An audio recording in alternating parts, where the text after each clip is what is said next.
preguntó por el piso de la cámara, ¿está? Sí, está acá, estoy yo. Bueno, ahí encontré algo que te quería mostrar. Que lo voy a tratar de hacer súper rápido. Bueno, esto, ¿ven bien las fotos? Sí, se ve bien. Bueno, esto es una esquina donde se hizo una cámara de mantenimiento de producto congelado, ¿no?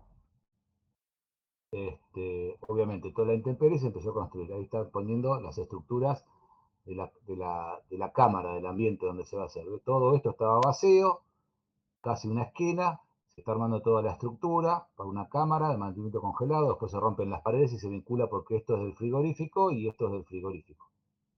¿Sí?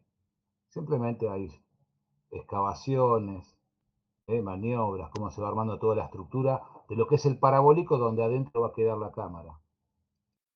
¿Bien? Techo, es lo primero que se hace. Hasta que queda la estructura completa. Después se van armando los paneles, a ver si tengo algo de paneles. Cómo van armando los paneles laterales, a ellas le pusieron todos los paneles laterales. ¿Bien? Y a ver de la parte de adentro de terreno. Primero, en el piso se hace una excavación, ¿sí? Como mínimo 60 centímetros sobre el nivel terminado. A ver si tengo foto de la excavación. No, ese está terminado. Bueno, ¿ven? Ahí están excavando. Esto, donde yo muevo el mouse, es el nivel interno de la planta, adentro. Y ahí se está haciendo todo un pozo. Había que hacer una plataforma porque había un cangrejal ahí abajo. Entonces no se podía tirar peso. ¿Mm? Y a ver si tengo algo más coherente para mostrar. No, eso es todo de la excavación. ¿Ven? Miren a qué profundidad se llega, ¿no? ¿Esto por qué? Porque abajo el terreno tenía cangrejal antiguamente, y si vos armás todo el piso después para la cámara con todo el peso que tiene, se puede hundir. Entonces, ¿qué se hizo? Unos pilotes y todo acá abajo, un hormigón como si fuese base para empezar a construir todo. Este es el lote sin hacer trabajo. Pero tenía algo de excavaciones. Bueno, vamos a mostrar otra parte del piso que era lo que te interesaba ver a vos. A ver, a ver, a ver. Esto ahí ya. ¿Ves? Esta altura de piso que se ve, ven ese cajón, es de altura. Esto es como que se hizo la parte inicial, ¿no? Y ahí se empieza a construir todo lo que es la cámara, todo lo que es la aislación, ¿no? Se empieza a construir después desde acá arriba el vano sanitario. A ver si engancho alguna foto de eso. Eso se estaba armando. No se pongan nerviosos que ya voy a encontrar cosas. Eso es lo mismo. Esto es lo mismo. Ah, perfecto. Bueno, ¿ves? Acá se está construyendo el vano sanitario. ¿Qué es el vano sanitario? Todos ladrillos huecos, ¿ves cómo están colocados? Con todos los agujeros en la misma dirección. O sea que haces un canal de aire de esta pared hasta la otra. Y esto se deja libre porque la entrada de aire está acá en una punta, afuera de la cámara, ¿sí? Con una cañería que sale sobre piso. Entonces el aire ingresa, atraviesa todo este colector que dejamos vacío, en definitiva nos pusimos una pila de ladrillo, y el aire circula por el interior de todos los ladrillos, de acá hasta la punta, hacia la izquierda, hacia otro colector igual que hay acá. ¿Bien? Se tiró arena para nivelar y están haciendo todos los ladrillos, uno al lado del otro. ¿Se ve bien? Sí, se ve, se ve. Bien. Ahí Alberto, completaron. toda esa base que vos haces ahí con arena y todo, ¿no te trae problemas de humedad y eso para la cámara después? No, no, porque la barrera antivapor se pone arriba. Ah, la pones arriba de eso y hacia abajo no tenés que tener los cimientos ya. No, porque todavía acá no se puso la aislación del piso. Ah, está bien. ¿Sí? ahí se terminó de completar todo. Lo que es ese colector que queda abierto acá, ¿sí? Donde no se puso ladrillo, como vos Sí, todo acá arriba vas a hormigonear, todo acá arriba. Entonces, bueno, obviamente que esto lo tenés que tapar con algo. Y ese algo son estos pedazos de chapa está tapando bien. la superficie. Y allá Y, ahí también. y arriba le hace la carpeta. Y después se hizo el hormigoneado arriba. El ladrillo no lo ves nunca más. Y arriba de esto se empieza a poner después un film para barrera antivapor. ¿Por qué? Porque arriba de ese film, para que no pase la humedad del suelo para arriba. Después de ahí arriba se pone la aislación, que voy a ver si tengo una fotito de piso de eso. ¿Ves? ¿Ves esto? Bueno, Sí, ¿esto qué es? En vez de film, no me acuerdo, ¿es membrana? La membrana que pones en los techos y la con una asfáltica. capa de aluminio, Mm. se impermeabiliza toda. Y ahí, esto que vos ves son dos capas.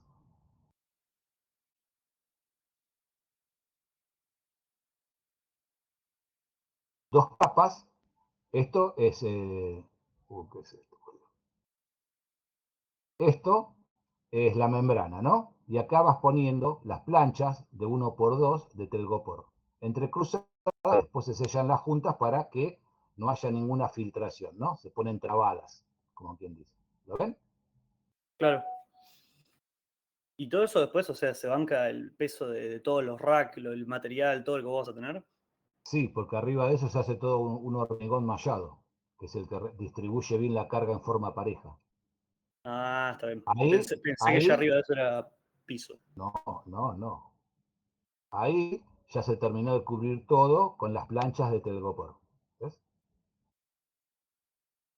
Se hizo la puerta que vincula, ahí todavía existe la pared. Se hizo el corte donde vas a romper la pared y te vas a meter adentro del frigorífico. Estas son otras cosas. Eso es Estas lo son que otras se. cosas. En la foto anterior, la forma de sellarlo es la combinación que decías vos de poliol y no sé qué otro elemento. Sí, en ese caso, no sé lo que están los muchachos ahí, Claro, pero ya es te ahí digo. en donde se hace. Son en esas uniones, por así decirlo. En esas son los laterales. Está, perfecto. Acá los muchachos mezclan en ese plástico cortado los dos líquidos. Agarran un tachito de durazno, lo ponen recién hecho y lo colan todo en las juntas, a mano, Está bien. en ese caso. Y quería ver si tenía algo. Ah, esto, ¿sí? Es arriba del telgopor. Una barrera antivapor, también, en este caso es un film, y se tira el mallado que va a atravesar el hormigón. Este film que se pone acá no es la barrera antivapor que se pone en el lado caliente de la aislación, que estaría abajo, que sería la membrana asfáltica. Sino como vas a hormigonear y es líquido, no se lo podés echar arriba del telgopor, ¿no? Porque lo destruís. Entonces, ¿ves? Se pone todo y después se hormigoneó todo. Y ese ya es el piso terminado de la cámara. ¿Bien? Aunque los racks tienen patas que carga puntual es muy grande, toda esa carpeta de 15 centímetros de hormigón con mallado distribuye la carga. Y esa carga no supera la presión de tensión que tiene el telgopor, que más o menos son 200 gramos por centímetro cuadrado. Se distribuye las 300 toneladas que entran acá en esta cámara, apoyadas sobre las patas de los racks, pero no te destruiría el telgopor que se está bancando todo el peso, en definitiva. Bueno, listo, te quería mostrar eso. Vamos a seguir adelante entonces. Ya hice todos cálculos teóricos. Bien, ahora vamos a empezar con selección de equipos. A esta altura yo podría presentar un unifilar sin poner nada del diagrama un poco más real que voy a construir. ¿Sí? Hasta ahora hicimos cálculos teóricos, un diagrama de presión entalpía, pero nada más que eso. Pero nada más que eso. Eh, y acá quiero ver creo que es algo así lo que estaba haciendo. Yo puedo hacer esquemáticamente, por ahora, un diagrama unifilar del circuito que idealicé en papelitos, ¿no? La cámara, esto por ahora las cantidades no importa. Voy a trabajar con evaporadores en forma inundada, tienen separadores de líquido, descongelamiento por gas caliente y vaciamiento, y en sala de máquinas la doble etapa que estuvimos que estuvimos diseñando, ¿no? Compresor de baja, compresor de alta, enfriador intermediario, de inyección parcial, recibidor, un tanque de maniobras, un separador de succión, condensador casco y tubo con torre de enfriamiento de agua. ¿Qué hice? Un diagrama de lo que yo voy a representar, esquemáticamente. ¿Bien? Con las cañerías vinculadas como corresponde. Pero no me puse todavía a dimensionar nada, pero sé que lo que voy a hacer es esto. ¿Entienden la idea? Esto yo me avancé un poquito nada más. Pero bueno, el gráfico se lo podía mostrar un toque más adelante. Pero esto es lo que yo voy a hacer, de formato.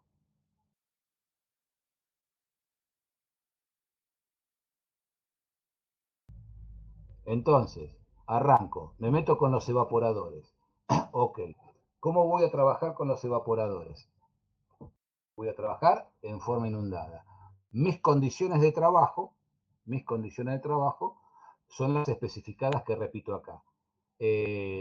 Ahora, en primer término, usando un diagrama ciclométrico, voy a calcular la relación de calor sensible real que va a tener mi cámara trabajando con las condiciones que yo indiqué. Entonces, en ese diagrama ciclométrico, primero tomo el punto de entrada al evaporador para enfriar, ¿sí? Yo quiero que la temperatura de la cámara de promedio, más o menos, esté en menos 30 grados centígrados. ¿Qué tomé como nota? Temperatura de entrada al evaporador, menos 28 grados centígrados. Humedad relativa, 90 grados centígrados. Ubico ese punto en un diagrama ciclométrico. Leo la entalpía que tiene el aire ahí y la humedad absoluta que tiene el aire en esa condición. Y la otra punta, ¿se alcanza a ver esa rayita roja que quedó ahí?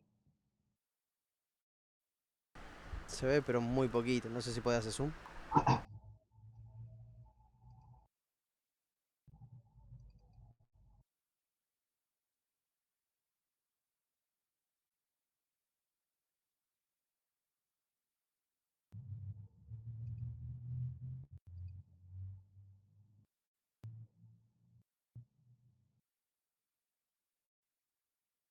Lo que puse ahí es menos 28 grados centígrados, 90% humedad relativa, y el otro lo puse en menos 35 grados, ¿sí? Línea de saturación. ¿Eso por qué? Porque estoy suponiendo, perdonen, estoy suponiendo, ¿no es cierto?, que el punto hacia donde va a evolucionar el aire a medida que atraviesa el evaporador, va a mirar hacia esa superficie mojada que está sobre el tubo, por decirlo así, del evaporador, le copia la temperatura, que sería la temperatura de evaporación, y va a estar en contacto con agua, ese aire, ¿no? Por eso lo pongo saturado al 100%. ¿Esto qué significaba? No estamos haciendo la teoría de vuelta, ¿no? Que el aire al atravesar el evaporador iba a seguir una trayectoria teórica, mirando hacia ese punto. ¿Esto para qué me servía? Para calcular la relación de calor sensible que iba a tener el aire en su evolución al atravesar el enfriador, el evaporador. El otro punto lo puse en menos 35 con humedad relativa 100%. ¿A qué temperatura sale el aire del evaporador? No tengo idea, pero supongo de forma teórica que la evolución del aire va a ser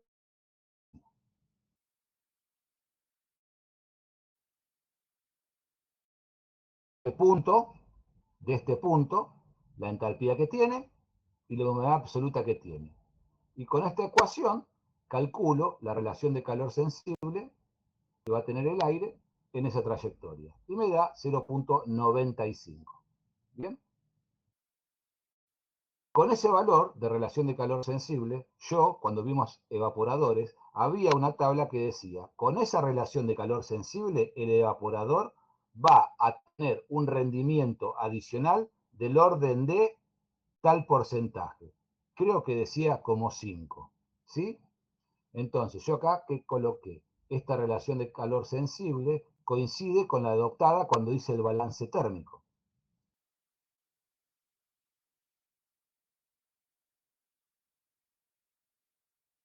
¿Ven?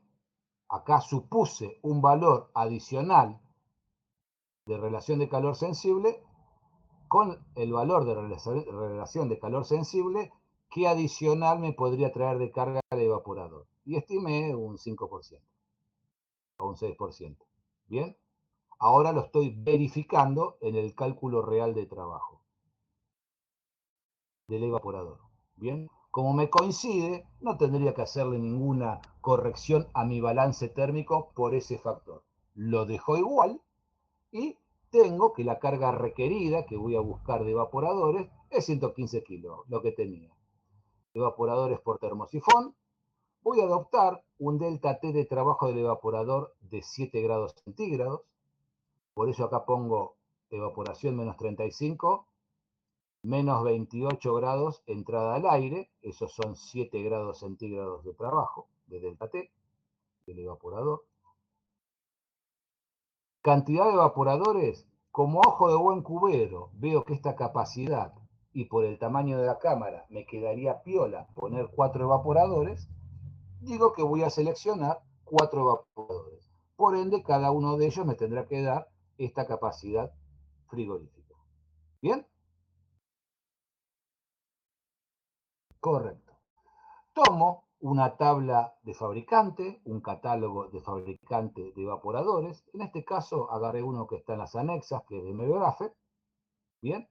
Y elijo, dentro de lo que tiene el fabricante, un series de equipos que sean aptos para mi cámara de mantenimiento de congelado. Una de las cosas que tengo que observar, obviamente, trabajen con amoníaco. Dentro de la variedad voy a elegir aletas 12 milímetros, porque es una cámara de mantenimiento congelado, va a producir hielo, entonces no quiero aletas muy juntas. Esta es una separación de aletas normal para baja temperatura. Y el fabricante en el catálogo, que da equipos con condiciones nominales de trabajo, que por ahí no coincide con las que yo estoy buscando, me da una tabla de corrección, de factor de corrección, para las capacidades que están indicadas en la tabla del fabricante, ¿verdad? Entonces, la tabla del fabricante, a ver, la tabla del fabricante está con condiciones de trabajo, ¿sí? Que no son las que coinciden con nosotros, por lo tanto yo tengo que aplicarle un factor de corrección, y de eso sale que mi factor de corrección de la capacidad del evaporador para temperatura de evaporación de menos 35 es un factor 0,7. ¿De dónde sale? Bueno, ahora me quedó la tabla chiquita, pero yo les voy comentando. Acá tiene delta T de trabajo del evaporador, dice 6, 4, 8 y 10. Estas curvas son delta de trabajo del evaporador.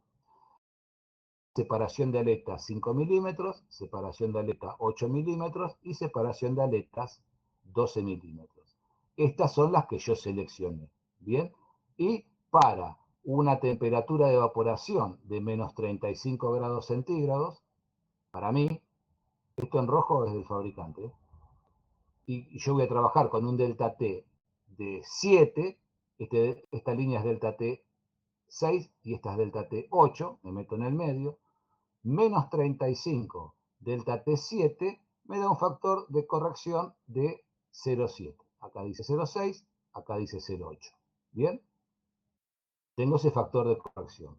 Por lo tanto, si yo voy a usar la tabla del fabricante, ¿sí? Yo tendré que buscar una capacidad indicada del equipo según el fabricante corregida, no la que yo quería, que es la que busco, sino utilizando el factor de corrección que encontré.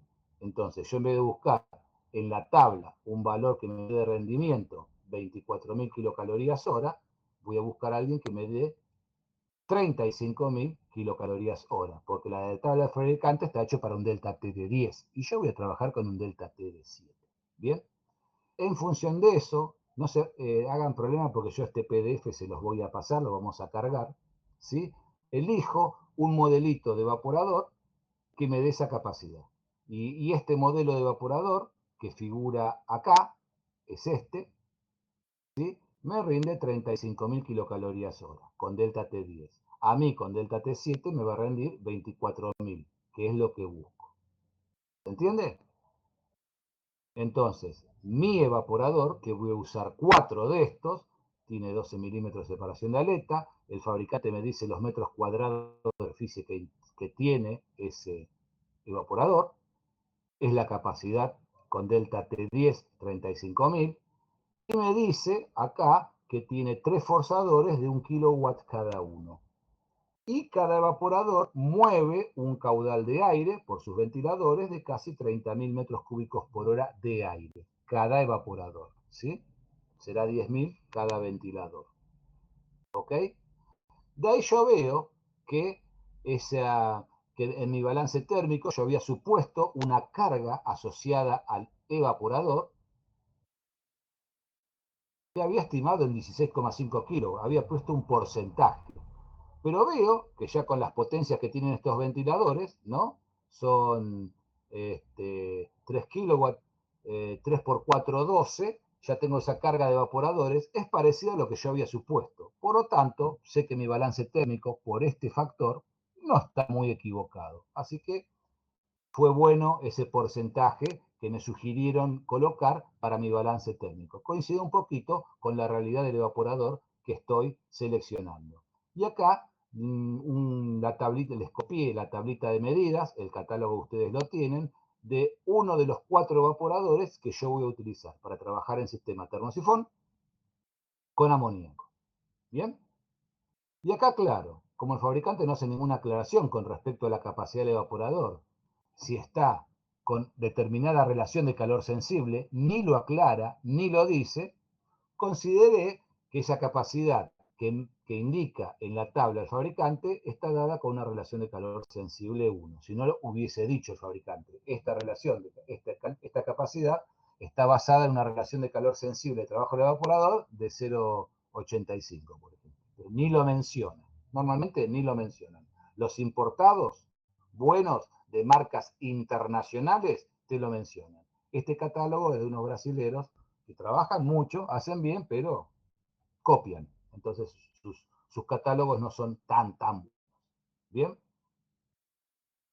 Ahora, si a mí me interesara para jugar con ecuaciones que me sirven para practicar en ingeniería y quisiera saber cuál sería la temperatura del aire a la salida del evaporador, hoy yo dije que el aire iba a seguir esta trayectoria, mirando hacia acá, pero no sé cuál sería la condición real del aire de salida, ¿sí? Bueno, pero ahora ya de seleccionar el evaporador lo puedo calcular, porque la capacidad de intercambio que va a dar el evaporador, ¿no? Con su factor de corrección y en función de la relación de calor sensible, va a ser igual al caudal másico del aire por el calor específico del aire por el delta T del aire, ¿sí? Toda esa carga de calor sensible está expresada por esta ecuación. Y de ahí calculo el delta T del aire, que me da el delta T 2,4. Entonces ingresa a menos 28 y va a tener una disminución de 2,4. El aire saldrá del evaporador a menos 30,4 grados centígrados. ¿Bien? Es sencillo, no se mareen con esto, es muy sencillo. ¿Sí? La capacidad del evaporador está dada por sensible, está dado por el caudal de aire que circula, el calor específico del aire y el delta T del aire. O sea que mis evaporadores ya los tengo. Me voy a meter a seleccionar compresores. Bien. El cálculo teórico del compresor de baja me tenía que dar 116 kilos, 115, y pico de kilos, no me acuerdo. Temperatura de evaporación menos 35. He dicho que iba a trabajar con un sobrecalentamiento en la succión de 0. La temperatura de condensación de esto era 35 grados centígrados. Su enfriamiento de líquido 0. Acercamiento de la serpentina 5 grados centígrados. Acá estoy copiando las condiciones de diseño iniciales. ¿Bien? ¿Qué había calculado antes? La potencia del ciclo ideal, 16 kilowatts, estoy copiando los cálculos de antes, y la potencia real del compresor de baja, que había calculado yo, 28 kilowatts. El desplazamiento teórico de vapor que tenía que aspirar el compresor era este, ya lo había calculado, y el rendimiento volumétrico que saqué de tabla, 0,75. Con lo cual, yo estaría diciendo que el compresor que tendría que seleccionar tendría que tener un desplazamiento, que el desplazamiento no significa que es el mismo caudal volumétrico que aspira de vapor, ese desplazamiento del orden de 541 metros cúbicos por hora. ¿Bien? Y el COP estimaba para ese compresor solo, no del ciclo, para ese compresor solo, 4.03. Y lo mismo hago teóricamente, copio valores de antes, ¿sí? Del compresor de alta. Había calculado una potencia ideal, una potencia real, yo, un desplazamiento de cálculo, había estimado un rendimiento volumétrico yo de tabla, y con eso calculo el desplazamiento requerido por el compresor en forma teórica, lo que yo imagino tendría que tener. Y esta potencia frigorífica aparente del compresor de alta. Con esos datos me da un COP para el compresor de alta, no para el ciclo completo, para el compresor de alta solo, de 4.33. Seleccionar compresores. Esto ya lo habíamos repetido en otra clase, no me quiero atrasar demasiado. Yo utilizaba para eso un software de cálculo de la marca Micon, que ustedes lo pueden incorporar si quieren para hacer ejercicios. Bien.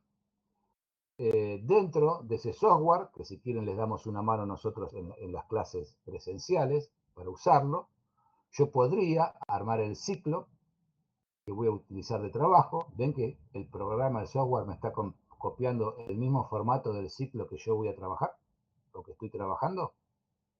Y le calculo y le coloco los valores que me pide de ingreso de variables. Temperatura de condensación de alta, 35 grados.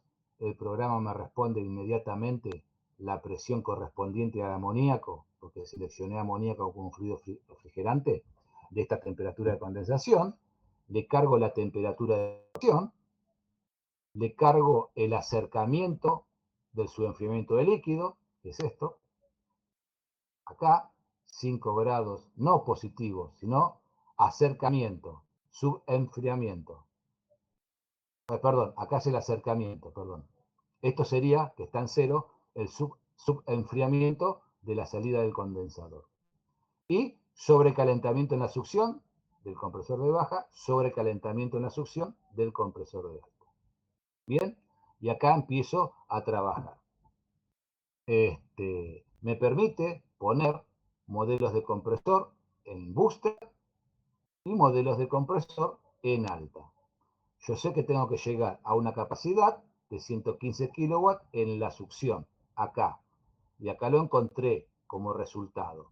Y después, para el de alta, yo, en este tipo de programa, tengo que jugar un poco. Jugar un poco de qué le echo mano. Le cambio el número de revoluciones, voy jugando al compresor de alta. ¿Para qué? Para que me dé en esta combinación de compresores, porque la combinación de compresores de tamaño me determina cuál es la presión de intermedia. ¿Sí?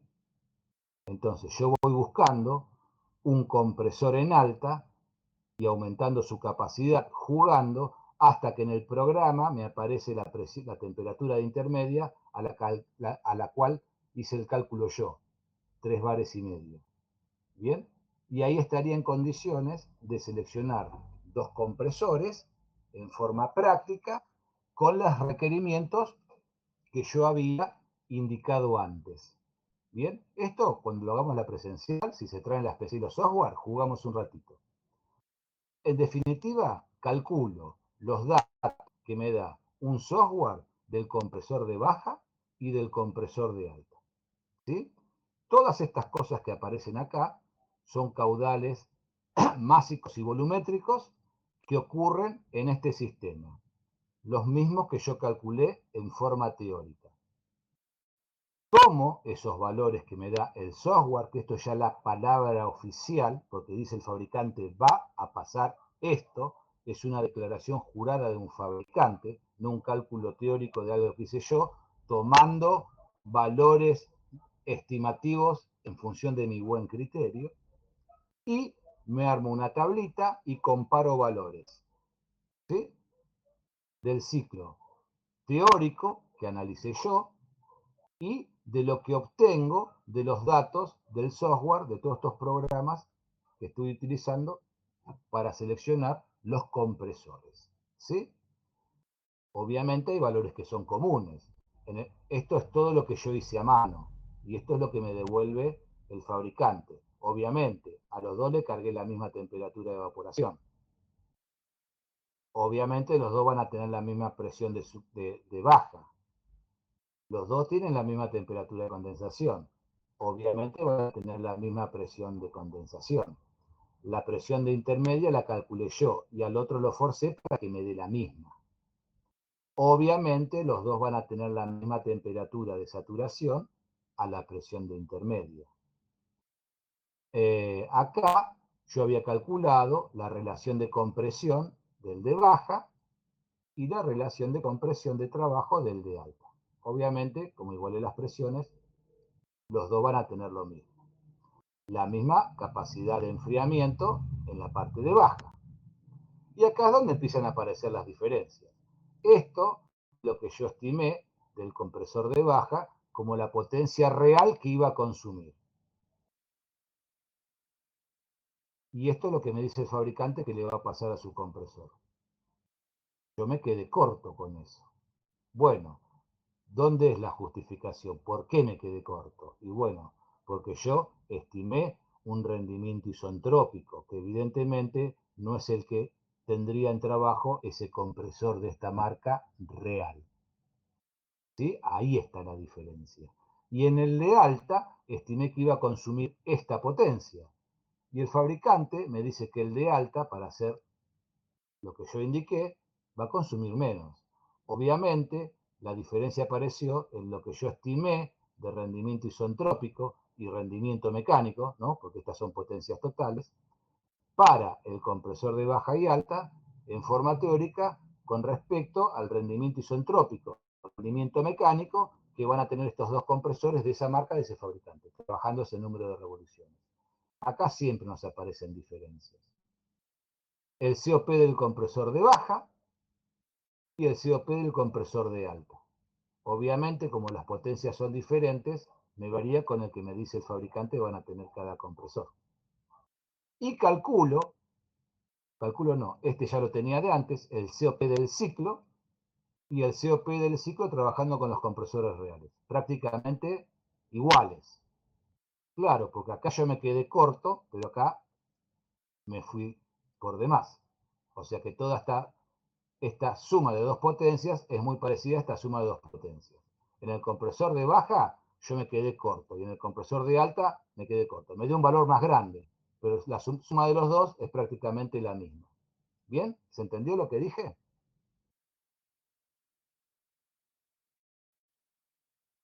Sí, sí, sí.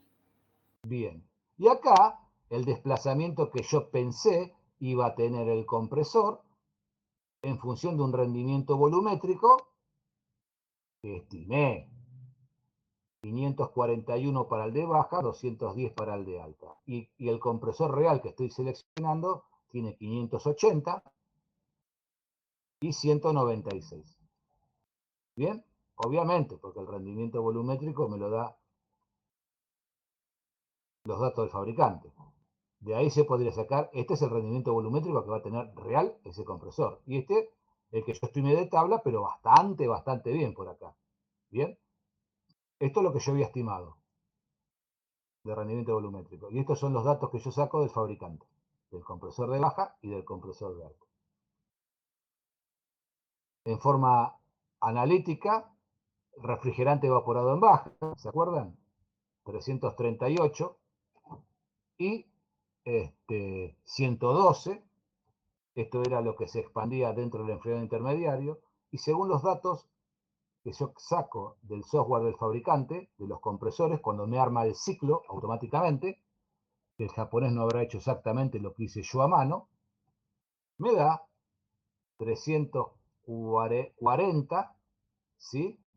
El caudal másico. Acá no tendríamos que tener ninguna diferencia, porque esto es 115 kilowatts que estamos haciendo los dos y la división de una diferencia en entalpía. Ahí tendremos que ser exactos, no tenemos que tener error. Y el otro caudal, 105 kilogramos por hora. Refrigerante evaporado en baja y en intermedia, 406 y 39 en metros cúbicos. Estos son caudales volumétricos. Y por los datos que saco del software, me da 415 y 36,8. Bastante bien. Temperatura de descarga, ¿yo de dónde la saqué? Del diagrama presión-entalpía. La temperatura de descarga del compresor de baja, 83 grados. Pero el fabricante me dice que el del en funcionamiento da 66. Bien. Esto puede ser por el efecto de enfriamiento de las chaquetas de agua, del compresor de amoníaco real que las tiene, y que yo en esta consideración no las he tenido o no lo he descontado. Bien, ese efecto frigorífico, que en el ciclo teórico no lo puse en ningún lado. Y la temperatura de descarga del compresor de alta, teórica mía, 104, y 110 es el del fabricante. Bastante bien. La capacidad de la serpentina de su enfriamiento la calculé yo, 15. Y según los datos de balance térmico que hace este programa, o deduzco yo de los datos que tira este programa, obviamente prácticamente lo mismo. La capacidad teórica de mi condensador, yo ya la había calculado. Y esto es la que me dice que le va a dar el compresor de alta al condensador. Bastante bien también. Bien. Y ahí seleccioné estos dos modelos de compresores. Un Maicon en baja WB de 8 cilindros, andando a 910 revoluciones por minuto. Y en el alta, un modelo WA. El A y el B cambia el diámetro del pistón y la carrera. Y en alta, uno de 6 pistones, andando a 1012 revoluciones por minuto. Este 1012 revoluciones por minuto, yo acá puedo cargar cualquier revolución que quiera. Lo voy jugando 12, ¿por qué? Porque quería que la temperatura de equilibrio de intermedia me dé menos 5 grados centígrados. Eso de esa manera. Ahora, en cuanto a el condensador, bueno, tengo la carga del condensador que requiero. Voy a seleccionar un condensador casco y tubo de la firma Sureña para trabajar con mi sistema. ¿Qué es lo que requiero de ese condensador casco y tubo? Una capacidad de condensación con una temperatura de condensación determinada. Voy al catálogo del fabricante y me muestra un montón de equipos de condensadores casco y tubo que tiene. Acá están las dimensiones. Y estos son un fragmento de lo que a mí me interesa. Dentro de su catálogo, el fabricante dice, este modelito, acá tienen dimensiones, no puse el dibujo, ¿no? De determinada capacidad de intercambio térmico, en kilowatt o su equivalente en kilocalorías hora. Bien, y me aparece con una tortita de cosas acá. Estas cuestiones que aparecen acá están hablando en cómo está trabajando el condensador casco y tubo. ¿Es para amoníaco? Sí, lo saqué de ahí. Temperatura de condensación, 35 grados centígrados. Bien. Con temperatura de entrada del agua al condensador, el fabricante lo tiene en 27 grados centígrados. Bien. Y acá dice DTS, que eso es la temperatura, la diferencia de temperatura de entrada. ¿Qué quiere decir? El fabricante lo explica. Es la temperatura de condensación menos la temperatura de entrada del agua. Y esta diferencia es la diferencia de temperatura de salida. ¿Qué es eso? La temperatura de condensación menos la temperatura de salida del agua del condensador. ¿Bien? Entonces, yo voy a seleccionar un condensador que me dé 165 kilowatts y voy a dejar estas condiciones de trabajo que me brinda el fabricante, que están representadas acá. Temperatura de condensación 35, delta T, delta TE 8 igual a 8. ¿Eso qué es? Temperatura de condensación menos temperatura de entrada al condensador. ¿Qué significa? Temperatura de entrada al condensador, 27 grados centígrados. Y delta TS igual a 4.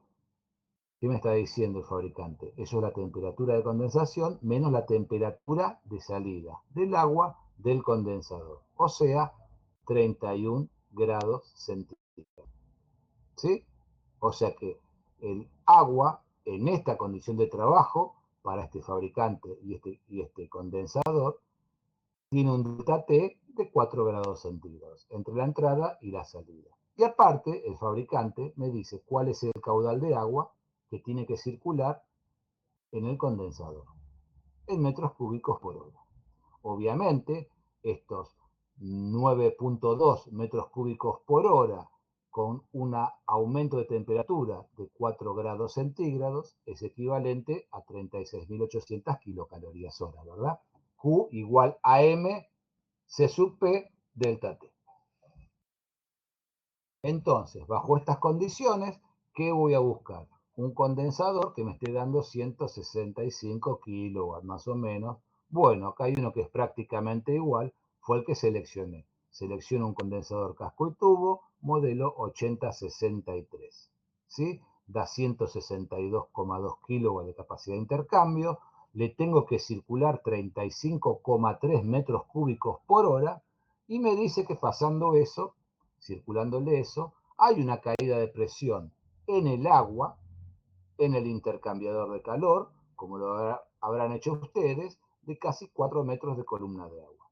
Esto a mí me sirve después para seleccionar la bomba de impulsión de agua, ¿no? ¿Bien? ¿Se comprende? Sí, sí. Ay. Ahora no se hagan bolonqui por esto porque es todo sencillo, ¿eh? No se hagan matete. No se hagan matete. Tiene que agarrar, plantearlo, agarrar un catálogo de fabricante y ver lo que dice el fabricante, ¿no? Obviamente. Entonces, la carga del condensador, obviamente, si le voy a circular eso, según me dice, son 35.300 kilogramos por hora de agua, calor específico del agua, delta T del agua, chocolate por la noticia, me va a dar los 165 kilos. Bien. Ahora, yo, para trabajar con este equipo, con este condensador, tengo que seleccionar una torre de enfriamiento de agua que cumpla con estas condiciones de trabajo que yo requiero. ¿Bien?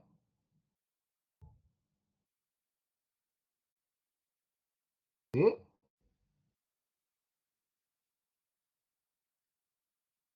¿Sí? Sí, sí, sí. Sí, sí. Ah, bueno. Pues necesitan todos muertos ahí. Bueno, entonces voy a seleccionar una torre de enfriamiento de agua. Obviamente, ¿qué le voy a pedir al fabricante de la torre? ¿Qué le voy a decir? Le voy a decir, señor, necesito enfriar 35.300 litros por hora de agua por una temperatura de entrada del agua a su torre de 31 grados centígrados. Una temperatura de salida que yo deseo de 27 grados centígrados. Porque esto es lo que le voy a introducir a mi condensador casco y tubo que acabo de seleccionar. ¿Dónde la vas a poner, Alberto? En Mar del Plata. Ah, temperatura de bulbo húmedo 24. Sí. O sea que tenés un acercamiento de 3 grados centígrados. Sí. ¿Qué es el acercamiento? Y la diferencia entre la temperatura de salida que vos querés de la torre con la de bulbo húmedo de donde vas a instalar la torre. Bien. Tomo una tabla de selección, esto a modo de ejemplo, que no le puse el gráfico, pero ya lo habíamos analizado. Hice mal, tendría que haberles puesto el gráfico. Ahora lo vamos a abrir. Como las torres de enfriamiento de agua, yo les dije que normalmente vienen estandarizadas en condiciones normales de funcionamiento, que eran las condiciones nominales de la torre. Temperatura de bulbo húmedo 25,5, Yanquilandia. Temperatura de entrada a la torre 35 grados centígrados de Yanquilandia. Y temperatura de salida de agua fría de la torre 29,5 grados centígrados venía de Yanquilandia. Eso es la condición nominal de clasificación de torres. ¿Coincide con la mía? No. Entonces, ¿yo qué tengo que hacer? Tengo que agarrar, esto me lo diría el fabricante, pero nosotros, como somos gustosos de hacer muchas cosas, agarramos, ni bien lo encuentre,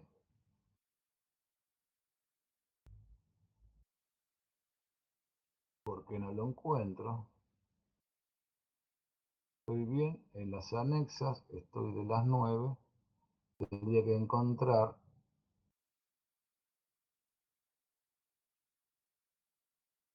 dónde anda.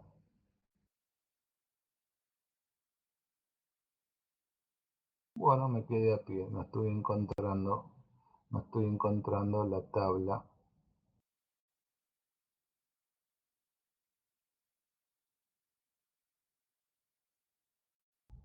No estoy encontrando una tabla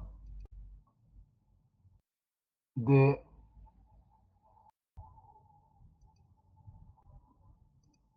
selección de torres. Denme un segundo, no sé por dónde debe andar.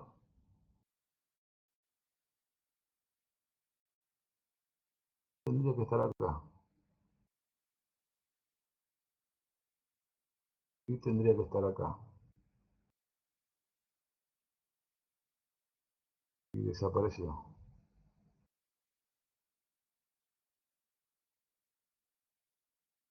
Abacos, abacos, abacos, abacos.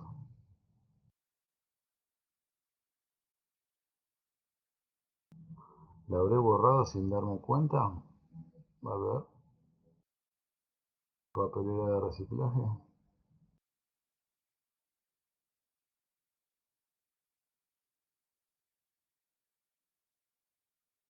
Che, ¿saben quién me robó la tabla de selección de torres? Y me quedé mareada porque tendría que estar acá, o no la estoy viendo.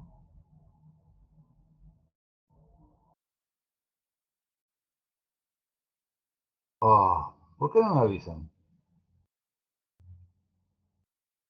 Bueno, esta tabla de selección de torre, ¿sí? En donde yo lo que voy a ver es ese factor de corrección que yo necesito para seleccionar una torre de enfriamiento de agua en condiciones nominal de trabajo. ¿Bien? ¿Se acuerdan que las torres estaban clasificadas en toneladas de refrigeración? Díganme que sí. Sí. Bien, necesito que alguien a cada pregunta que haga me diga que sí. Bien. Recuerdan que para cada tonelada de refrigeración se requerían 684 litros por hora de circulación. Sí. Porque esto con un salto térmico, este caudal de agua con un salto térmico de 5,5 grados centígrados, que es la condición nominal de trabajo de la torre, producía una capacidad de una tonelada de refrigeración, que era más o menos 3.026 kilocalorías hora como kilogramo. Entonces, yo, si tuviese una torre que va a trabajar en las mismas condiciones de selección del fabricante, condiciones nominales, con dividir el caudal de agua que yo quiero enfriar por 684 litros hora por tonelada de refrigeración, me daría el número redondito en TR de la torre que tendría que elegir de un catálogo de fabricante. ¿Sí? De Este nuevo. numerito. Por favor. ¿Eh? Bárbaro. ¿Lo puedes repetir, por favor? Bien, ¿vos estuviste en la clase de torres? Sí, Bien. Las torres vienen clasificadas por tonelada de refrigeración. sí. ¿Qué es la tonelada de refrigeración? Es equivalente a una potencia térmica de 3024 kilocalorías hora. ¿Sí? Sí, la unidad yankee. Esa es la unidad de la medida de una tonelada de refrigeración. Las torres de enfriamiento de agua están estandarizadas, según los americanos, y de ende quedó para todo el mundo, en condiciones nominales de trabajo especificadas de la siguiente manera. Temperatura de bulbo húmedo 25 grados centígrados, creo que era, o 25,5, no me acuerdo muy bien. 25,5. Entrada del agua 35 grados centígrados. Salida del agua 29,5 grados centígrados, o sea, un delta T del agua de enfriamiento de 5,5 grados centígrados. Y para hacer eso, por cada tonelada, necesitan 684, 680 litros por hora. ¿Sí? ¿Por qué? Porque 685 litros por hora o kilogramos por hora por calor específico por delta T 5,5 me dan 3026 kilocalorías hora. ¿Ok? Bien. O sea que si yo quiero enfriar un caudal de agua, el que se te ocurra, y lo voy a utilizar en esas condiciones de trabajo, como las indicadas, que son las que indican estas tablas, yo simplemente esos litros por hora los divido por 681 y el resultado me da las TR de funcionamiento que necesita esa torre. El tamaño de la torre en TR. Me dio 40, con elegir acá una que diga 40, listo, eso es lo que necesito. Ahora, si mis Eso siempre y condiciones cuando de uses trabajo, el de la tabla. el del Ahora, fabricante, si se aleja los valores de la tabla, ahí lo corregís, ¿verdad? claro, tengo que afectarla por un factor de corrección que me va a dar otro número y ese número corregido que yo estoy calculando es el que tendría que buscar acá como si fuese nominal de la torre. Bien. Entonces, yo no voy a trabajar con temperatura de entrada del agua de 35, voy a trabajar con 31. No voy a trabajar con temperatura de salida de la torre de 29,5. No, voy a trabajar con 27. Y no voy a trabajar con temperatura de bulbo húmedo 25,5. Voy a trabajar con 24. Entonces no puedo agarrar y decir, quiero enfriar 35.300 litros por hora, lo divido por esto y lo que me dé en TR, ponele 60, digo, esta es la torre que necesito, porque no va a dar esa capacidad. Claro, Porque tenés que este corregir. valor, porque este valor está para esas condiciones de trabajo. Entonces, ese factor de corrección es el que yo ahora supuestamente vería de qué valor es. Y hay unas viejas tablas que nosotros tenemos, que hoy ya no existen más, pero bueno, que nos facilitan el tema, que trabaja de la siguiente manera. Yo los litros de agua que quiero enfriar son 35.300. Los divido por 680, ponele, y eso me da el valor de TR nominal. ¿Voy a trabajar con la condición nominal yo? No. No. ¿Cuál sería la condición nominal de los tipos? Era 4, creo. 29,5, sí, era 4. Entonces, esto es el acercamiento, ¿ves acá? 4. Sigo horizontal hasta cortar a quién? Al salto térmico nominal 5,5. Con 4 se cruza en este punto. De ahí tendría que levantar y cortar ¿qué? Estas líneas que son de temperatura de bulbo húmedo. ¿Ves? Bien. No te hagas problema por eso ahora. Hasta cortar la temperatura de bulbo húmedo de diseño, Son 500 líneas, 25,5. no se ve Sí, nada. y el factor de corrección me daría 1, obvio. Número redondo. ¿Yo cómo voy a trabajar? Voy a recordar esto. Yo tengo acercamiento 3, salto térmico 4, ¿verdad? Claro. Y temperatura de bulbo húmedo 24. Uso la tabla esa acercamiento 3, me voy a mover despacito. Voy a cruzar la línea de salto térmico 4, acá estoy. Voy a subir hasta cortar la línea de temperatura de bulbo húmedo 24, que creo que anda por acá. Sí, más o menos. Y el factor de corrección me da 1.1, 1.15. ¿Bien? Bien, Entonces, perfecto. ¿qué es lo que hago? A esta cuenta, que sería la nominal, ¿sí?, de condiciones Sí, nominales, la afecto por un factor de corrección que obtuve recién. En mi perfecto. caso sería multiplicador. ¿Bien? Y me da 57 TR corregidas. Por ende, voy a seleccionar una torre de capacidad nominal de cualquier tabla de fabricante, 60 TR, sea de la marca que sea. ¿Comprendés? Y sé que esto Bien, perfecto. relativamente va a ser lo que yo quiero. Y de ahí En me da, la escala de reducción, ¿hasta cuánto se te puede reducir en la tabla de recién? no, puede ser que te dé menor. ¿Ves? Tenés Claro, factores por que eso son menores. se te reduce hasta el 40-50%, claro, es un montón lo que se te puede reducir. Pero depende de las condiciones de trabajo.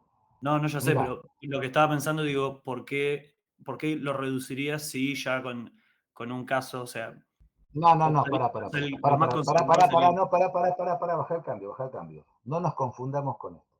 Vos estás diciendo, tengo que seleccionar una torre, es lo que estás, a ver, interpreto yo. Tengo que seleccionar una torre, entonces voy a seleccionar algo que me dé un factor chiquitito para hacerla la más pequeña. ¿Te entendí eso? No, no, no, yo me refiero a que si tus condiciones en las que vos estás, te resulta que Sí, te da un factor de performance menor a 1, o sea, te lo está sí, reduciendo, sí. ¿por qué Sí. o sea, por qué lo tomarías como referencia y no te quedás con el valor que ya tenés? Está bien, estás pecando por exceso. No te estoy entendiendo lo que me preguntas. Imagínate, o sea, tus condiciones de trabajo en este caso te dieron un factor de performance multiplicador, o sea, te quedó más Sí, grande. sí. Y Si eso tus yo no lo... condiciones, Y perdóname. Y eso yo no lo puedo cambiar, porque es lo que yo quiero hacer. no, no, por supuesto, pero si tus condiciones Bien. te Si, resulten en un si factor de performance menor a 1. si cambiara mis condiciones de trabajo, Claro, si tuvieses otras condiciones de trabajo, sí. me daría otra cosa. Obvio, me puede dar un factor de corrección de 0,8. Por eso, y si tienes más chico, Pero seguís. pará. A ver, no te estrelles. Si vos me estás cambiando la condición de trabajo acá, pará. ¿Qué hacemos con el condensador que seleccionamos? No nos sirve. No, no, obvio, no, no, no te va a servir. Ah, bueno. Claro, y cuando cambias el condensador te que terminan cambiando otras temperaturas, claro. Obvio, si están de la mano. No le puedo hacer a la torre si hace cualquier cosa y el condensador me dice, escúchame, ¿te tomaste una damajuana de vino? Yo Claro, o sea, necesito o trabajar con sea, esto y vos no me es lo estás más mandando normal. me estás No mandando sería, lo que a vos se te ocurre. ¿Qué fuiste a Cuba y saliste mal? No, claro, no, no sería normal que te quede así un factor no. menor. Sí, puede ser, pero depende de las condiciones de diseño. A ver, suponete, tengo temperatura de bulbo húmedo 24, ¿sí? Esa la dejo. Digo, voy a tener un acercamiento, qué sé yo, voy a sacar un punto que me quede por acá. No, ¿cómo hago? Me tiene que bajar. ¿Qué tendría que tener? Un salto térmico grande. Suponete, acercamiento 4, ¿sí? Mm. Voy a suponer, lo que me está diciendo, a ver si puedo interpretarte un poco. No, un salto térmico chico tendría que ser, en todo caso. Tengo 4. Tengo que venir bien abajo. Tendría que tener un salto térmico chico. Ponele 3 grados centígrados. Claro, ¿Sí? 3 grados centígrados. Y cuando subo, estaría por acá. Ponele que me dé un factor de corrección por debajo de 1. bien. ¿Sí? Ahora, yo tengo que cambiar el condensador.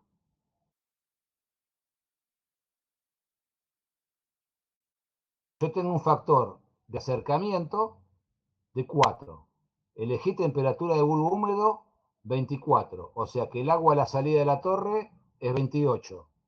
Sí, Con un delta T de 3 y tendría que salir a 31. Bueno, tengo que encontrar un condensador que en esas condiciones de trabajo me dé 165 kilowatts. Claro. Por ahí lo aumento. El condensador por ahí se me hace más grande, porque estoy trabajando con agua más caliente. De entrada y de salida también. Está bien. O parecido. Y eso por ahí me agranda el condensador. ¿Achiqué algo la torre? Sí. ¿Agrandé algo en condensador? También. Claro. Sí, tienes que hacer Claro, hay pero que ver qué te conviene a fin de cuentas. los dos, Bueno, claro, vos podés jugar, pero los dos equipos van de la mano. claro. Entiendo. ¿Bien? Bien. Y seleccioné esa torre con estas características, con este tamaño, con esta bomba de agua, con estos ventiladores. Vos fijate que yo armando todo esto, ya inclusive podría ser, en mi caso, tener las potencias del compresor, tener la potencia del ventilador de la torre de agua, de la bomba de agua, los ventiladores de los evaporadores, ¿no? Estoy hablando de potencias, de bombas, de motores. O sea, ya teniendo todo esto más o menos razonado o más o menos diseñado, ya podría hablar con un eléctrico para ver parte del tablero eléctrico y potencia. ¿Sí? Bien. El tipo me va a preguntar, ¿qué motores tenés? ¿De cuánta potencia? ¿Dónde van a estar instalados por el recorrido de cañería? Y yo ya haciendo todo esto, al eléctrico le tiro todo el dato. ¿Las bombas de cuántos son? De tantos caballos. ¿Dónde están? Acá. ¿La sala de máquinas? Acá. ¿El tablero lo puedo poner acá? No. Ah, lo puedo poner acá. ¿La cámara cuántos metros está? ¿Qué tiene la cámara eléctricamente? Y tiene dos bobinas, dos solenoides, tres, cuatro solenoides, tiene un control de nivel, tengo tantos ventiladores de tanta potencia y el tipo me diseña toda la parte eléctrica. ¿Sí? Y estamos en papel, ¿no? Todos. Bueno, ¿qué más podría seleccionar o diseñar? Bueno, ¿qué necesito ahora? Vamos con los equipamientos que necesito. Ya terminamos, ¿eh? Por ejemplo, los separadores de líquido. Ok. Capacidad de la cámara que necesito, 115 kilowatts. Volumen volumétrico de vapor que va a despedir la cámara, era lo que aspiraba el compresor de baja, ¿no? 406 metros cúbicos por hora. Todos estos son datos que yo ya calculé. ¿Qué voy a considerar? Che, la cámara no trabaja siempre parejito, parejito. Puede ser que en algún momento tenga mercadería caliente y lo que yo escribí en un papelito no tenga nada que ver con la realidad. Ojo con eso, en la práctica pasa siempre. Bueno, ¿es de carga variable? Y toda cámara es de carga variable. Bueno, ¿sabe qué vamos a hacer? Con este caudal volumétrico o esta capacidad, decimos, va a tener la cámara para dimensionar el separador de líquido. Para eso, no para cambiar todo, para eso voy a suponer un 50% más de caudal volumétrico. Lo voy a sobredimensionar. ¿Para qué únicamente? Para diseñar el tamaño del separador de líquido. Para que no me arrastre gotitas en algunos momentos, ¿viste? De aumento de capacidad. ¿Está bien? Entonces voy a suponer que la cámara, ficticiamente, me va a producir ese caudal volumétrico de vapor. Voy a trabajar con un separador de líquido por cada 2 evaporadores. ¿Bien? Esto lo decido yo. ¿Está bien? 400, no sé cuántos metros cúbicos por hora, 600 metros cúbicos por hora, es lo que estoy diciendo, va a despedir la cámara por la cañería de succión, ponele, ¿no? El total. Voy a trabajar con un separador de líquido, cada 2 evaporadores. Y el separador de líquido es de doble entrada, o sea que por una punta va a entrar un determinado caudal volumétrico que va a liberar este evaporador y por la otra punta va a entrar otro caudal volumétrico igual de este evaporador. Lo mismo pasaría con este. O sea que el caudal volumétrico que va a descargar cada evaporador sería un octavo del total. ¿Sí? Bien. ¿Y esto para qué ¿Sirve? Ahora lo vemos. Es simplemente una deducción. Esto, el caudal que yo voy a usar de diseño para calcular mi evaporador horizontal, porque así lo decidí yo, es 1/8 del total. O sea, es esto. Y voy a adoptar para mi diseño una velocidad de vapor de 0,5 metros por segundo, lo que me indicaba la cátedra para baja temperatura. ¿Bien? O sea, esta parte únicamente estoy diseñando. ¿Siguen? Acá sale el caño de succión. Todo esto que yo estoy mostrando acá de ecuación está dado en la teoría. Entonces, ¿qué estoy seleccionando? Un separador, o voy a calcular un separador de líquido de doble entrada. ¿Bien? ¿Con qué me manejo? Con un caudal volumétrico, 1/8 del total. Esto que viene por acá. Y adopté una velocidad de circulación, que la adopté yo. El área de flujo que voy a adoptar es la mitad del círculo para la selección, para calcular el diámetro del separador. Eso lo logro con esta ecuación. ¿Bien?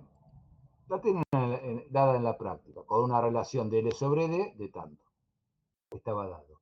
Que me da de diámetro 46 centímetros de diámetro del separador. Adopto directamente 18 pulgadas. Un equivalente para construirlo en cañería que viene nominal. Adopto la relación L sobre D de 4 y que sale de esta ecuación, por eso esta relación L sobre 4 me hace aparecer después acá un 8. O sea que el largo, el L, la distancia de separación, tendría que ser de aproximadamente 1 metro. Como tengo 1 metro de este lado y tengo 1 metro de este lado, estimo que el largo total del separador, si lo quisiera construir, es de 2 metros. ¿Sí?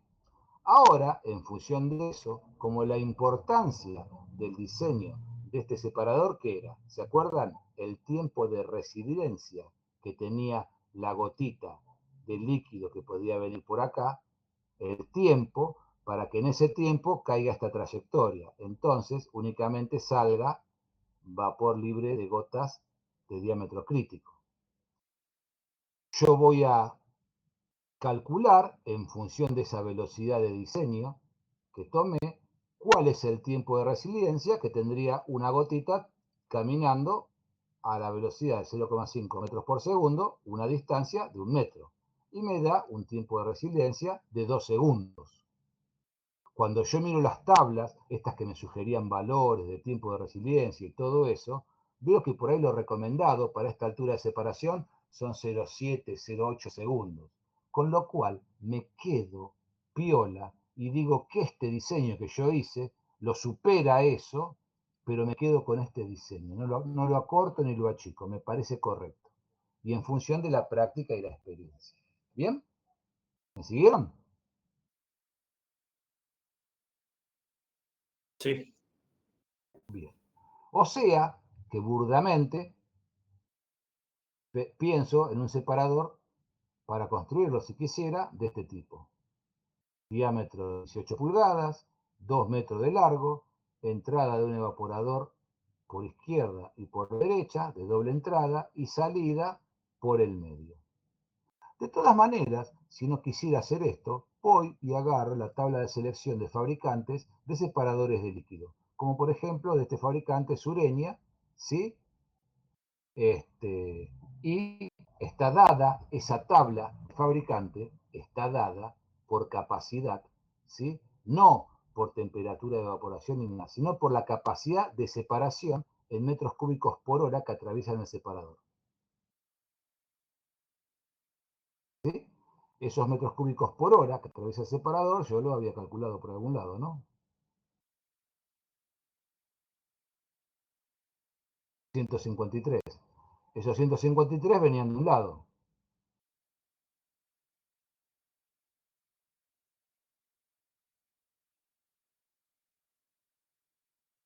Y 153 venían del otro. Veo que en la tabla de fabricante, el modelo 18150 verifica la capacidad de 183 metros cúbicos por hora. Párate, 183 metros cúbicos por hora, mira dónde están.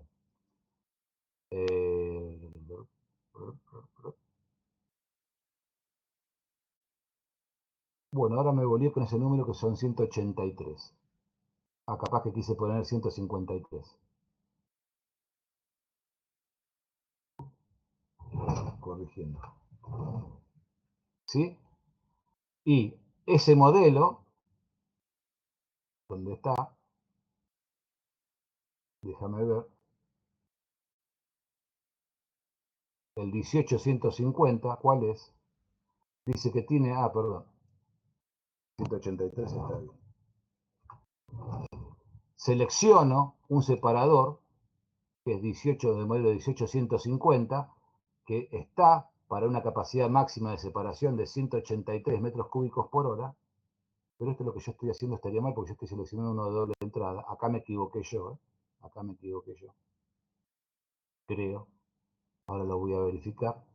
Con respecto al que yo quiero de nada. Acá he boleado yo cosas, algo lo he dejado sin corregir o sin verlo bien. Si observo el catálogo del fabricante, el modelo 18150, verifica la capacidad de 183 metros cúbicos por hora. 183 metros cúbicos por hora dice por acá. Y tiene un diámetro de 18 pulgadas por un largo de 1500 milímetros. Bien, yo lo estoy comparando con los 150 que buscaba, pero este separador,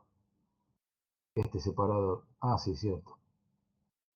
Este separador, yo acá lo puse mal, después lo voy a corregir, porque este es un modelo separador simple, de simple entrada. Esto lo voy a corregir. Bueno, acá no le damos bola. Equivocación mía. En la selección del equipo. Bien. Lo único que podría decir como correcto, que este es un separador de líquido de simple entrada. Tiene una entrada por acá y una salida por acá. ¿Sí? Ese separador de 18 pulgadas, este 18-150 es el diámetro del separador por el largo en centímetros. ¿Sí? 1,5 metros de largo tiene, entre casquetes. Está para trabajar hasta un máximo de 183 metros cúbicos por hora. Yo voy a trabajar con 150. O sea que ese de 18 pulgadas que me dice el fabricante coincide con lo que yo calculé. Ahora, ¿qué es lo que está mal? Que este es de simple entrada. Es como que tendría que tener un separador de este tipo, pero con algo similar del otro lado. En vez de tener 1,5 metros, casi 3 metros de largo. ¿Me comprendieron? ¿Mi equivocación? No. Bien. Ni para decir que no están.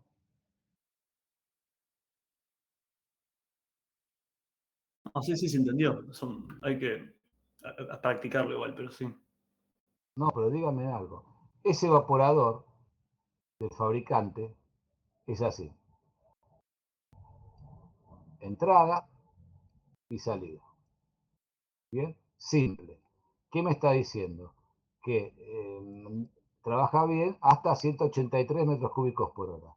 Yo lo necesito para 150 máximo. O sea que eso que tiene 18 pulgadas de diámetro está bien, coincide con mis cálculos inclusive. Pero el fabricante lo tiene de 1,5 metros de longitud. Yo necesito uno dual. Es como que esto lo necesito repetido del otro lado. Bien. Por eso digo que el catálogo que yo agarré del fabricante es de simple entrada. El caudal está bien, el diámetro está bien, pero tendría que ser espejo para el otro lado. Tendría que tener 1,5 metros más para el otro lado.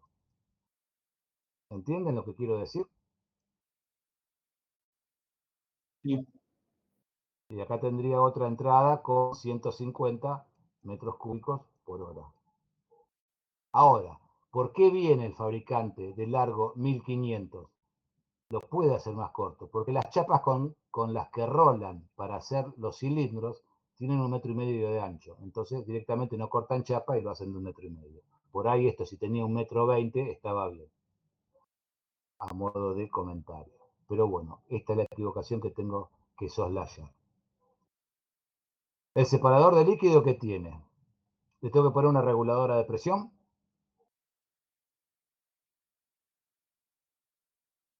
Sí.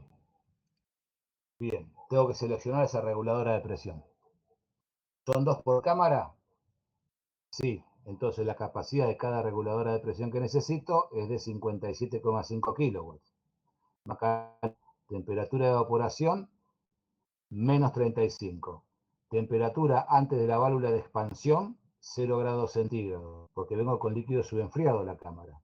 Caída de presión mínima en la válvula, 2 bares, 0,2 bares. O sea, es la mínima caída de presión que necesita la válvula para que se abra y trabaje. Menos de eso no puedo pretender. Sobrecalentamiento en la succión, 0 grados centígrados. Y voy a seleccionar una válvula de la marca Danfoss, modelo PM3. Tengo, que tienen los catálogos ustedes, tengo que seleccionar una válvula de esas características. Yo copié directamente una fracción del catálogo donde la selecciono, que es de la parte que me interesa a mí. ¿Bien? Del catálogo del fabricante, yo tengo un factor de sobrecalentamiento igual a 1. No me afecta, coincide con mi condición de trabajo. Factor de caída de presión, 1. Coincide con la de mi trabajo, lo que yo quiero. Y temperatura del líquido antes de la válvula de expansión no coincide con la que dice el catálogo. Yo tengo un factor de corrección que poner ahí, de 0,88. Por lo tanto, mi capacidad que requiero está afectada por estos 3 factores. Y me da un valor en kilowatt menor para seleccionarla de la tabla con respecto al nominal que yo quiero de trabajo. Dentro de la tabla de estas válvulas, para amoníaco, con temperatura de evaporación menos 35, o sea, hago un promedio entre menos 40 y menos 30 de capacidad, veo la capacidad que da la válvula. Bien, los diferentes modelos. Yo necesito 50 más o menos. ¿Cuál es la que coincide? La PM modelo 32. A menos 40 me da 59, a menos 30 me da 75. Un promedio de las dos me da 67. Selecciono ese modelo de válvula para colocar como reguladora de presión. Si eligiera la anterior, me queda chica. Por eso seleccioné ese modelo de válvula. Y selecciono esa reguladora de presión de aspiración, que es esta válvula principal que va acá. La que ustedes tienen en las unidades de estudio. ¿Qué voy a poner? Voy a poner un piloto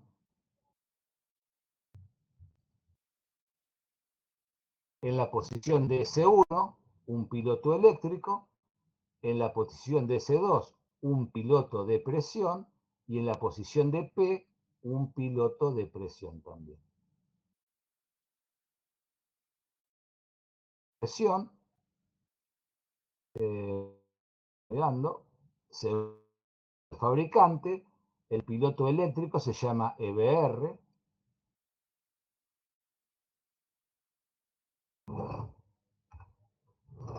y el piloto de presión, para ese fabricante, los que van roscados en la tapa, se llama CBP. El que está en S1 lo voy a regular a un bar, porque quiero que regule la presión a 0, kilo por centímetro cuadrado, más o menos la temperatura de evaporación que necesito, menos 35. Y el piloto de descongelamiento lo voy a regular a 7 bares, más o menos, 7, 8 bares. ¿Por qué? Porque es la presión que requiero para hacer el ciclo de descongelamiento. ¿Bien? ¿Qué otra cosa tengo que seleccionarle? Al separador de líquido. Bueno, a ver, ¿qué más? El lazo de líquido. El lazo de líquido que tiene, que es este. Solenoide de líquido, válvula de expansión y un control de nivel, en este caso, electromecánico, con el cual yo voy a trabajar. Bien, voy a seleccionar la solenoide de líquido. ¿Cuál es la capacidad que requiero? 115 dividido 2 para cada separador. Temperatura antes de la válvula de expansión, 0. Vengo con líquido subenfriado.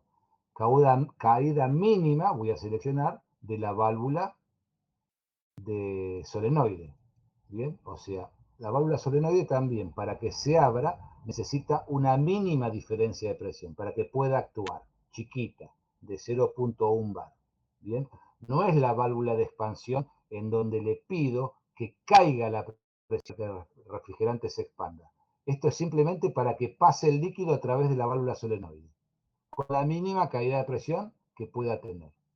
Bien, voy a seleccionar también una válvula modelo Danfoss, marca Danfoss, y el modelo Hebra, con filtro y actuador manual.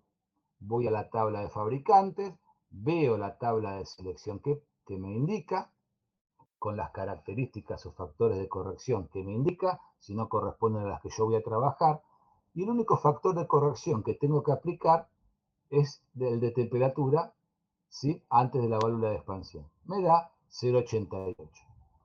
Por lo tanto, la capacidad que yo tengo que buscar en la tabla del fabricante es la que yo quiero multiplicada por el factor de corrección. Me vuelve a dar más chiquita que lo real que yo requiero. Bien, para una caída de 0.1 bar, voy a buscar una electroválvula que tenga una capacidad de 50 kilowatts. O sea que paso de la más chiquitita, tiene 18, y la que le sigue ya da 116 con esta pérdida de carga. Bueno, selecciono este modelo, Hebra 10. Le sobra capacidad, pero es la más chica prácticamente que puedo usar para trabajar. Le sobra. Bueno, ¿qué le voy a hacer? Nada. Seleccioné esa válvula. ¿Qué me falta seleccionar? Válvula de expansión manual. Capacidad requerida, 57,5 kilowatts. Caída de presión a través de la válvula, ahora sí. ¿Con qué presión vengo acá? En lo que yo armé.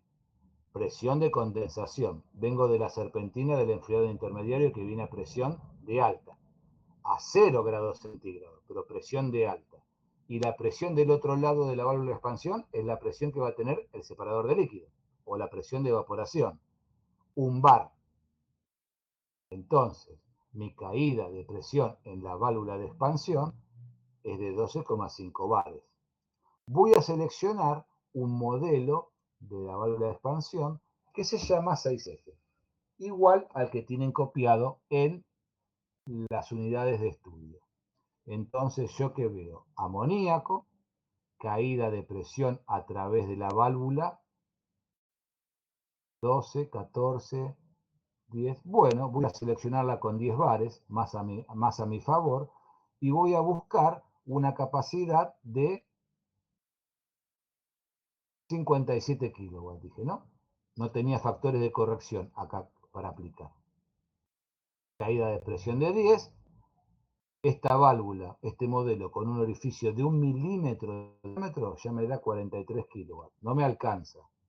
Y el que le sigue, que es un orificio de 3 milímetros, me da 163 kilowatts. Bueno, esa es la válvula que voy a seleccionar con ese diámetro de orificio de pasaje. ¿Me sobra? Sí, un montón. Pero recuerden que esta válvula se regulaba manualmente, ¿no? Yo la podía achicar de a poquito. La podía restringir. O sea, que selecciono este modelo de válvula con ese tamaño de orificio. Después lo achicaré manualmente.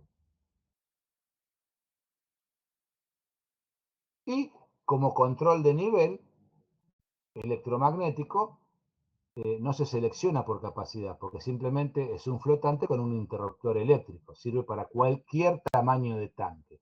Elijo un control electromagnético de nivel de esta marca, Danfoss, que el único que tiene es este modelo, se llama así, AKS30. Pero es este flotante. Se lo puedo poner a cualquier tamaño de tanque, porque lo único que hace, abre o cierra un platino eléctrico. Lo que cambia en función de la capacidad es la solenoide de líquido que va a energizar este contacto eléctrico. ¿Bien? ¿Se comprende? Sí. Bien.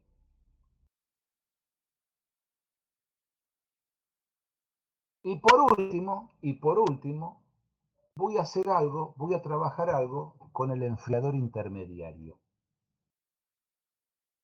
¿Sí? También le voy a hacer algún cálculo a este enfriador intermediario, como para dimensionarlo. Ok.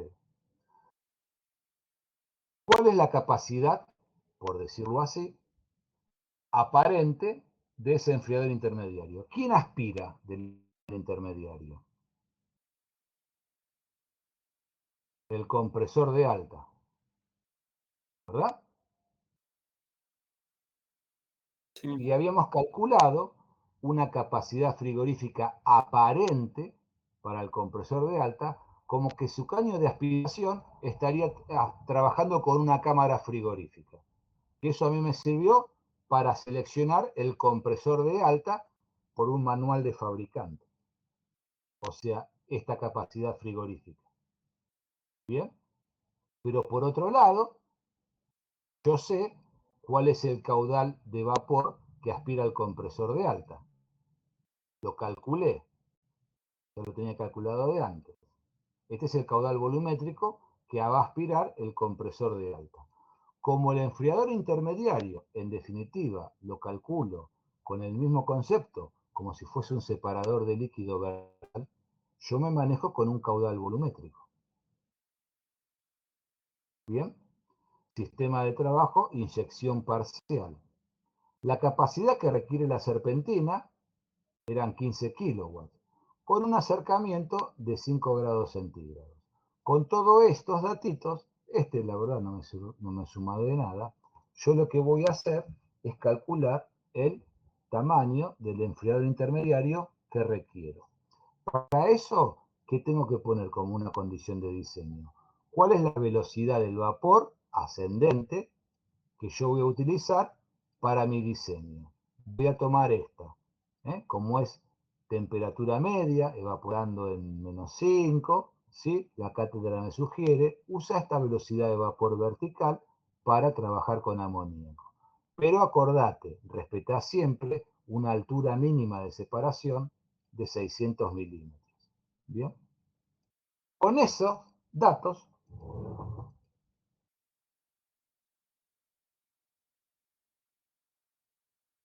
y teniendo en cuenta que sé cuál es el caudal volumétrico que va a atravesar el enfriador intermediario y una velocidad de diseño, calculo cuál es el diámetro que requiere ese separador. Y me da 43 centímetros. Para tener un poco de margen de seguridad, yo lo llevo a 500 milímetros y adopto un caño de 20 pulgadas de diámetro para fabricar mi enfriador intermediario. ¿Bien? ¿Qué va a tener adentro el enfriador intermediario? Y tengo que poner la serpentina de su enfriamiento. Ah, ¿vamos a diseñarla? Dale. ¿Cuál es la condición de trabajo de esa serpentina? Temperatura de entrada del amoníaco, 35 grados centígrados. Temperatura de salida, 0 grados centígrados. ¿De dónde salió eso, Alberto? Y porque dije que iba a tener un acercamiento de 5 grados centígrados. ¿Con respecto a quién? A la temperatura del líquido saturado, a la presión de intermedia que está ahí adentro, que era de -5. Ah, ok, entiendo. Entonces, estas son las condiciones de diseño de mi serpentina. Un mísero caño rolado y doblado.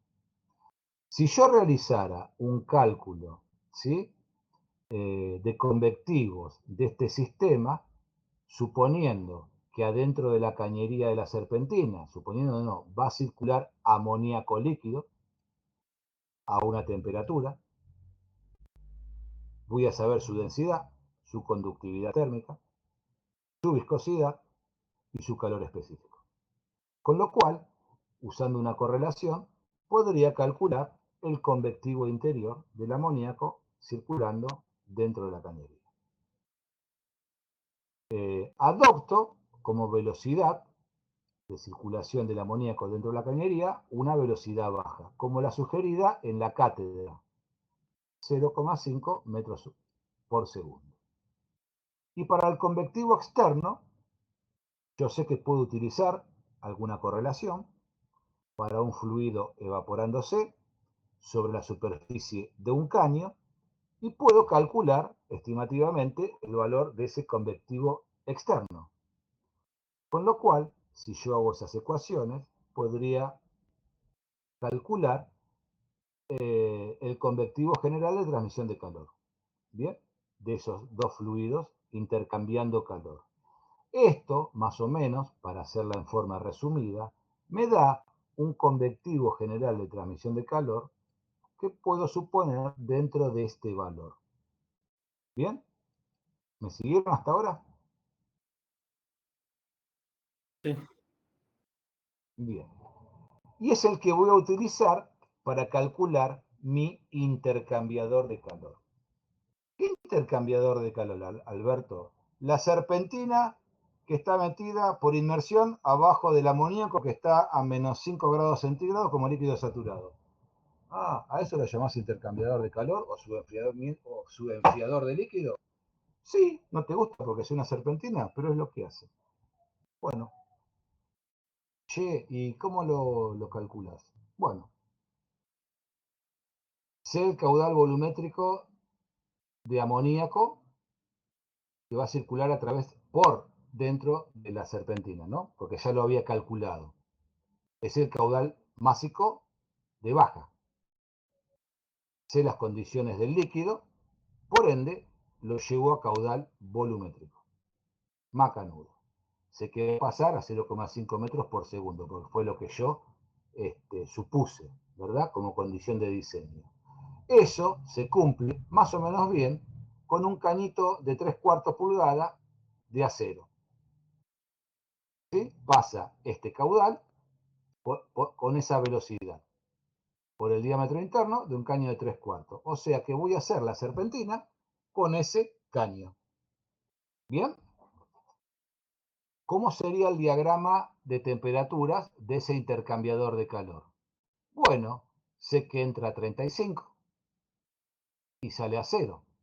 El amoníaco a presión de condensación por el interior del caño. Y tengo temperatura de evaporación del amoníaco que está afuera, dentro del intermediario, como líquido saturado, que está a menos 5 grados centígrados. Acá tengo la aproximación de 5 grados centígrados que yo diseñaba, ¿verdad? Si a esto le hago la diferencia de temperatura media logarítmica, me da 16,8 grados centígrados.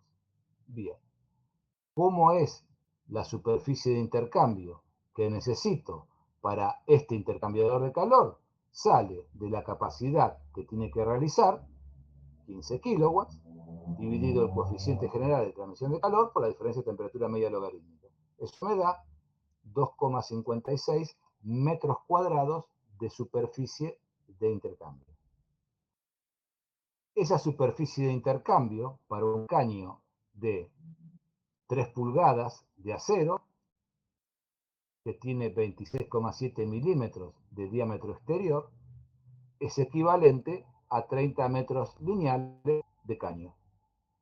Con eso tengo que hacer la serpentina. Los caños vienen de 6 metros, tendré que soldarlo y hacer una serpentina.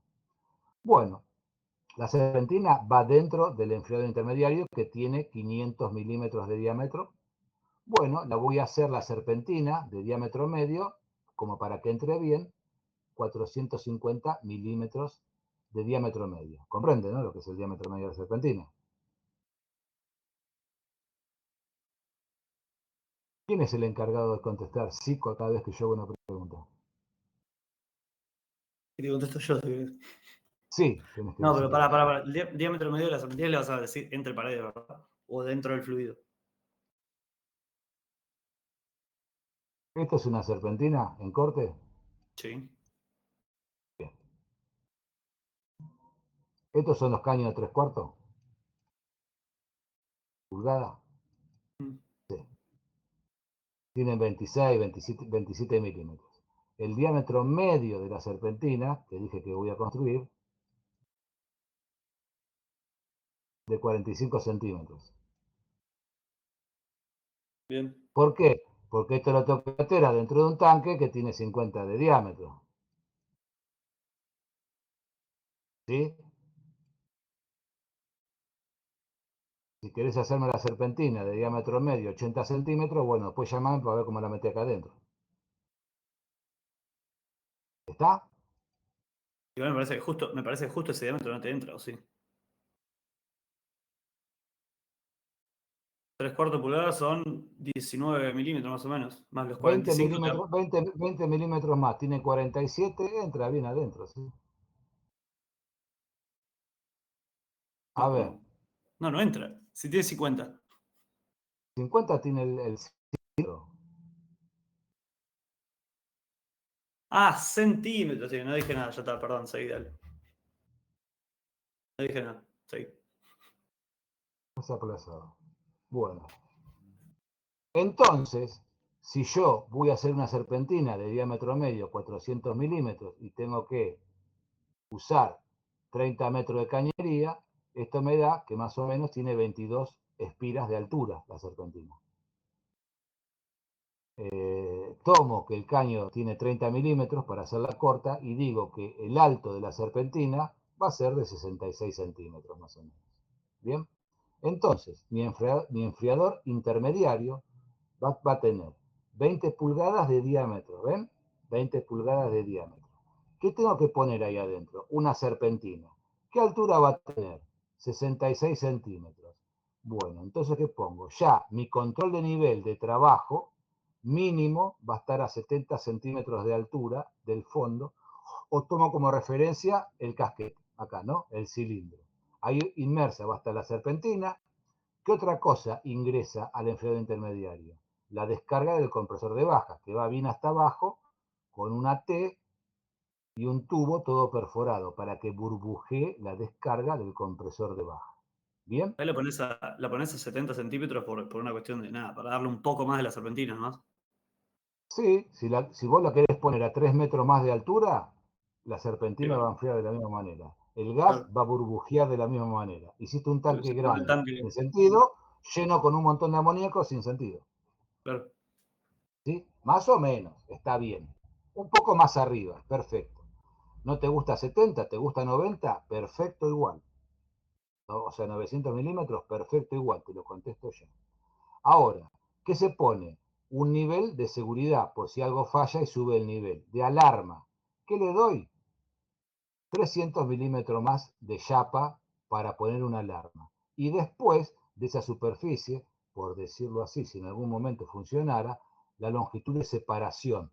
Eso que me dijeron, che Alberto, mínimo para esa velocidad de cálculo que pusiste acá, 0,3 metros por segundo, acordate, dejale mínimo por lo menos 60 centímetros de altura entre la última cota de superficie que vos suponés pueda tener el tanque con el caño de aspiración del compresor de alta. ¿Sí? Sí. Sumo, y más o menos me da 1,5 metros de altura. Y yo sé que ahí va a estar el separador de intermedia que yo requiero para trabajar en mi condición de trabajo. ¿Bien? Uno de 20 pulgadas por 1500 milímetros de altura entre casquetes. ¿Cuáles son las condiciones de temperatura que tienen? Entra la serpentina, sus 22 cañitos de altura y se va la serpentina. ¿Entra con presión de condensación? Sí. ¿A qué temperatura? 35. ¿A qué temperatura va a salir? Y si calculamos bien, a 0 grados centígrados.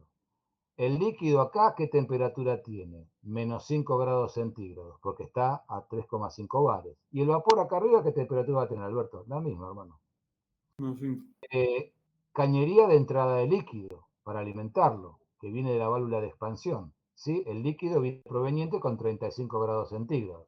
Obvio, acá en el dibujo me falta la válvula de expansión. ¿Eh? ¿Está bien? Bien. Para que ingrese al tanque. Y de acá aspira vapores libres el compresor de alta. ¿A qué temperatura? Menos 5 grados centígrados. ¿Bien? Y esto sería más o menos el enfriador intermediario. Si fuera, ¿se acuerdan que era 150 y pico metros cúbicos por hora de capacidad?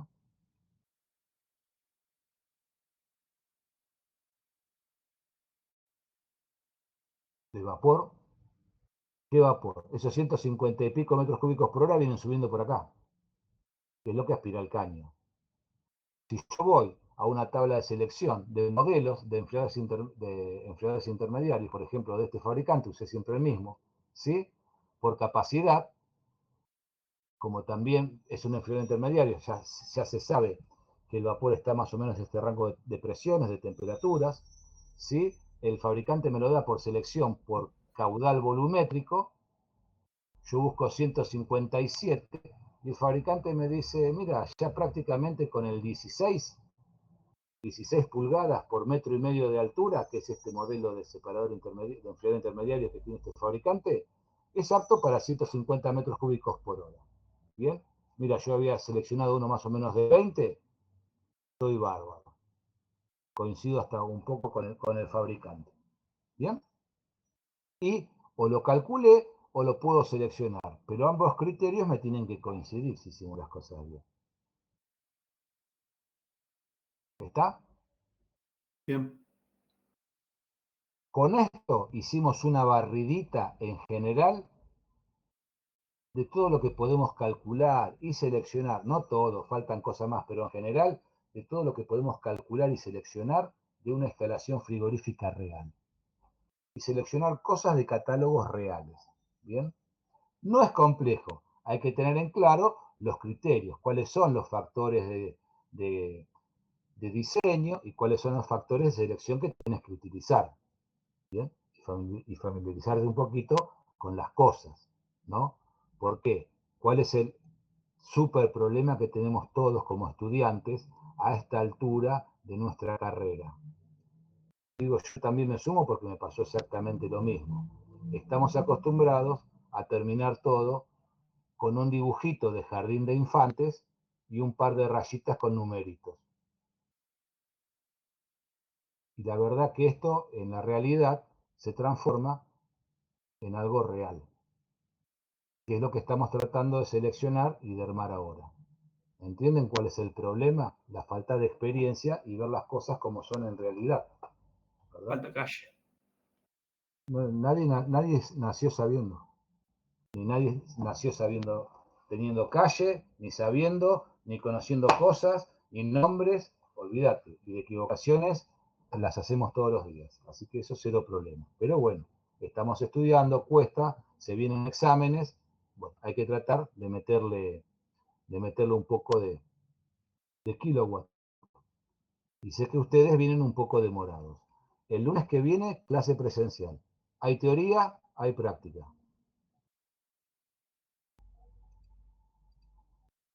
Bien, mirá que